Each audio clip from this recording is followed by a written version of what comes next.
നമുക്ക് കഴിക്കാൻ പറ്റുന്ന എല്ലാ വെജിറ്റബിൾസും മൈക്രോഗ്രീൻസ് ആയിട്ട് യൂസ് ചെയ്യാൻ പറ്റില്ല. കാരണം നൈറ്റ് ഷെയ്ഡ് ഫാമിലിയിൽ പെടുന്ന വെജിറ്റബിൾസ് നമുക്ക് കഴിക്കാൻ പറ്റില്ല. അതിനകത്ത് ഒരു ടോക്സിക് കോമ്പോണന്റ് ഉണ്ട്. സോളനിൻ എന്നുള്ള ഒരു ടോക്സിക് കോമ്പോണന്റ് ഉള്ളത് കൊണ്ട് തന്നെ അത് നമ്മൾ കഴിക്കുന്നത് സേഫ് അല്ല. പൊട്ടറ്റോ, ടൊമാറ്റോ, ബ്രിഞ്ചാൾ അല്ലെങ്കിൽ egg plant, chilli, bell pepper, അങ്ങനെയുള്ള ചെടികളൊക്കെ നൈറ്റ് ഷെയ്ഡ് ഫാമിലിയിൽ പെടുന്നവയാണ്. ഈ സോളനിൻ നമ്മുടെ ബോഡിയിൽ നമ്മൾ കൺസ്യൂം ചെയ്യുമ്പോൾ നമുക്ക് ചില ബുദ്ധിമുട്ടുകളൊക്കെ ഉണ്ടാവാറുണ്ട്.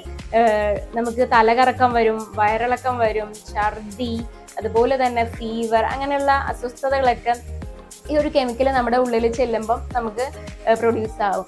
അതുകൊണ്ടാണ് ഈ മുളച്ച ഉരുളക്കിഴങ്ങ് കഴിക്കരുത് എന്ന് പറയുന്നത്. മൈക്രോഗ്രീൻസിൽ നമുക്ക് കഴിക്കാൻ പറ്റുന്ന വെറൈറ്റീസ് ആണ് ഏറ്റവും കൂടുതലുള്ളത്.